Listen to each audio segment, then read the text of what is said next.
Halo semua, perkenalkan nama saya Trisa Susilawati. Saya dari Prodi Manajemen. Saya di sini akan mempresentasikan sumber daya manusia yang berjudul Analisis Jabatan.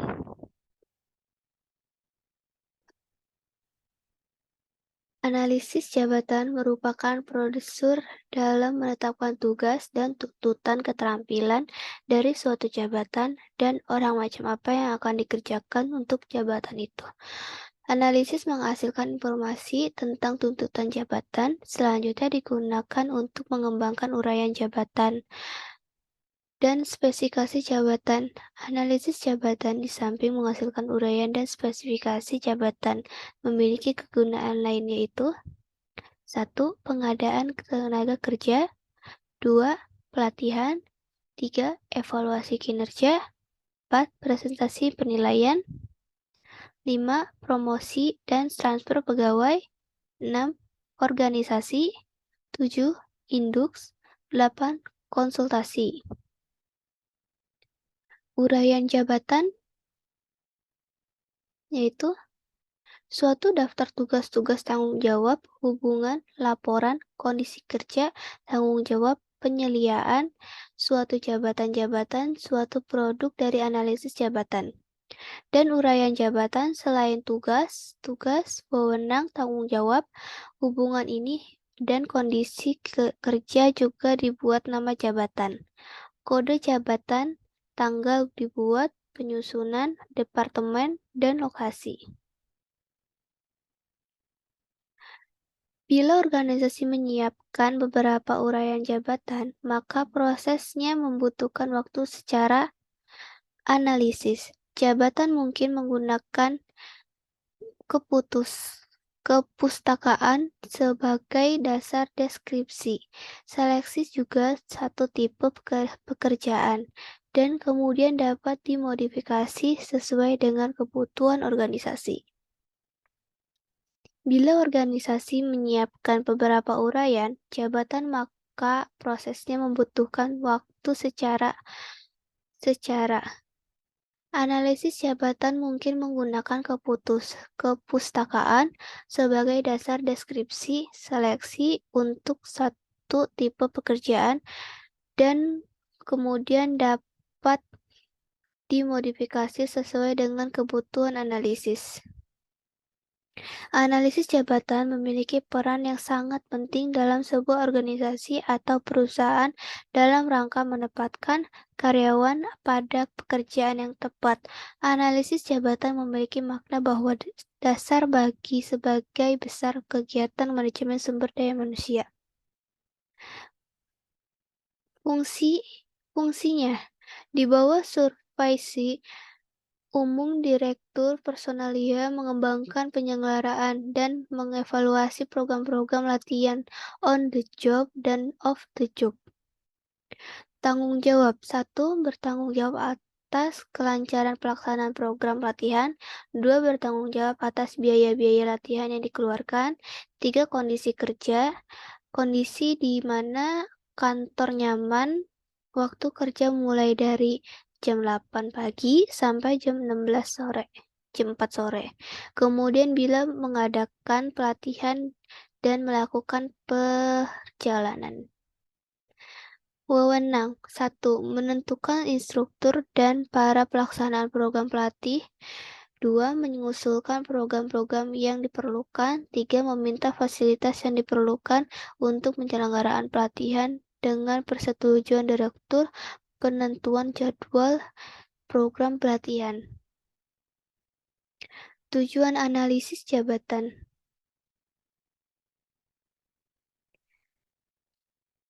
Job description mengidentifikasi pekerjaan, riwayat pekerjaan, kewajiban pekerjaan, dan tanggung jawab serta untuk mengetahui spesifikasi pekerjaan atau informasi mengenai standar pekerjaan. Job classification penyusutan pekerjaan ke dalam kelas-kelas, kelompok-kelompok, atau jenis-jenis berdasarkan rencana sistematika tertentu. Job evaluasi. Suatu produser mengklasifikasi pekerjaan berdasarkan kegunaan masing-masing di dalam organisasi dan dalam pasar tenaga kerja luar yang serikat. Job design recruiting meliputi usaha-usaha untuk mengalokasikan dan merestrukturisasi kegiatan pekerjaan dalam berbagai kelompok. Personal recruitment berupa persyaratan atau spesifikasi tertentu bagi suatu pekerjaan. Performance appraisal merupakan penilaian sistematis yang dilakukan oleh supervisor terhadap performasi pekerjaan dari para pekerja. Working training pelatihan yang ditujukan kepada para pekerja. Worker mobility di mana dinamikakan keluar masuknya seseorang dalam posisi pekerjaan-pekerjaan dan aplikasi tertentu. Ekspedisi mencangkup penggabungan proses kerja yang optimal dan rancangan keamanan dari peralatan dan fasilitas serta prosedur kerja, susunan kerja, dan standar kerja. Steffi berfokus pada identitas dan peniadaan perilaku kerja yang tidak aman, kondisi fisik, dan kondisi lingkungan. Human Cross planning, kegiatan antisipasi dan reaktif melalui suatu organisasi, kegiatan antisipasi dan reaktif melalui suatu organisasi, legal, aturan, dan ketentuan lain yang berkaitan dengan organisasi. Selanjutnya, jenis-jenis analisis jabatan. 1. Tradisional job analysis. 1. Tanggung jawab. 2. Merinci unit organisasi agar pekerja bertanggung jawab, tunduk kepada pengarah dan bagian pengendali pelaksanaan tanggung jawab umum seorang yang sedang memegang suatu kedudukan. 3. Kualifikasi minimal yang diterima sebagai kelayakan. 2. Result oriented job description. Di analisis yang berorientasi, hasil ini juga dinamakan output oriented job description, dan ini merupakan suatu kehidupan kecil dalam program oriented budget, uraian pekerjaan yang berorientasikan hasil menguraikan harapan organisasi yang jelas kepada para pekerja dan sekaligus mendorong para supervisor dan pekerjaan untuk mengetahui bahwa baik standar maupun imbalan tergantung pada masyarakat tertentu. Manfaat analisis jabatan. 1. Penarikan dan seleksi tenaga kerja. 2. Untuk menempatkan posisi dari tenaga kerja. 3. Untuk menentukan pendidikan maupun pelatihan dari tenaga kerja. 4. Keperluan penilaian kerja. 5. Perbaikan syarat-syarat dalam pekerja. 6. Promosi jabatan pada tenaga kerja. 7. Perencanaan organisasi. Prinsip melakukan analisis jabatan. Job analisis dilakukan melalui proses 3 arah antara pemangku jabatan, atasan, dan job analis. Terkadang, bila diperlukan, dapat melibatkan orang lain, misalnya orang yang memiliki job yang sama atau orang yang lebih senior yang berada dalam satu departemen dengan pemegang jabatan, atau bisa juga orang yang mengerti dengan jabatan tersebut. 1. Melakukan analisis, bukan membuat list atau daftar tugas pekerjaan. 2. Menganalisis jobnya, bukan orang yang mengaku jabatan. 3. Fakta, bukan judgement. Teknik menyusun peringkat jabatan. Melakukan evaluasi jabatan sangat berbeda dengan melakukan evaluasi personali. Namun, dalam pelaksanaannya sering terjadi perdebatan karena para evaluator tidak dapat melepaskan faktor subjektivitas, yaitu dengan melihat para pemegang jabatan.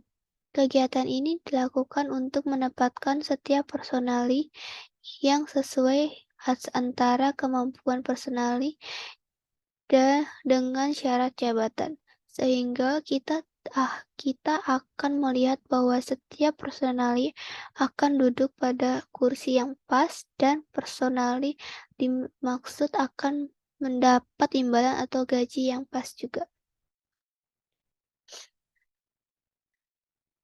1. Metode ranking. Metode ranking memang simpel atau praktis, yaitu hanya dengan membandingkan setiap jabatan yang ada di dalam organisasi tersebut. 2. Metode klasifikasi. Metode klasifikasi ini adalah dengan menempatkan jabatan-jabatan pada grader atau kategori tertentu yang telah dibuat sebelumnya atau yang sudah menjadi standar. 3. Metode perbandingan faktor. Metode ini membandingkan faktor-faktor suatu jabatan yang biasanya dikompensasi dan jumlah faktor yang dibandingkan tidaklah banyak. Biasanya 4 atau 5 faktor dan biasanya yang dibandingkan adalah kemampuan, effort, tanggung jawab, dan kondisi pekerja. 4. Metode poin. Metode ini memberikan poin tertentu kepada faktor suatu jabatan seperti kemampuan, effort, tanggung jawab, dan kondisi kerjaan. Jadi, kesimpulannya di sini adalah analisis pekerjaan bisa dikatakan sebagai mata panah dan ujung tombak dari berbagai fungsi sumber daya manusia, kebutuhan tentang akurasi dan aktualisasian setiap posisi dalam suatu organisasi. Seorang spesialis sumber daya manusia harus bisa memastikan bahwa dalam pelaksanaan analisis, jabatan akan memberikan keakurasian informasi pada manajer dan pemegang jabatan. Isi analisis pekerjaan berisi deskripsi pekerjaan, spesifikasi pekerjaan, dan standar kinerja pekerjaan. Ketika analisis pekerjaan hasilnya tidak akurat, maka dapat dipastikan manajer atau spesialis sumber daya manusia akan menetapkan kriteria yang kurang tepat untuk direkrutmen atau seleksi. Analisis pekerjaan yang buruk akan menyebabkan ketidakakuratan evaluasi pekerjaan dan mengakibatkan berbagai keputusan kompensasi yang kurang tepat. Analisis pekerjaan yang tidak sempurna dapat mengakibatkan evaluasi kinerja yang tidak lengkap atau tidak akurat. Maka dari itu, manajer harus membuat suatu sistem untuk meminjau deskripsi pekerjaan yang sama yang ada.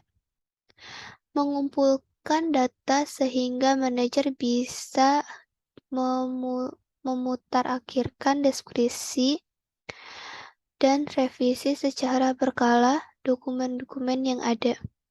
Dengan analisis jabatan, maka kita akan dapat memperoleh informasi tentang uraian pekerjaan, uraian jabatan, spesifikasi pekerjaan, dan evaluasi pekerjaan dan perusahaan tersebut.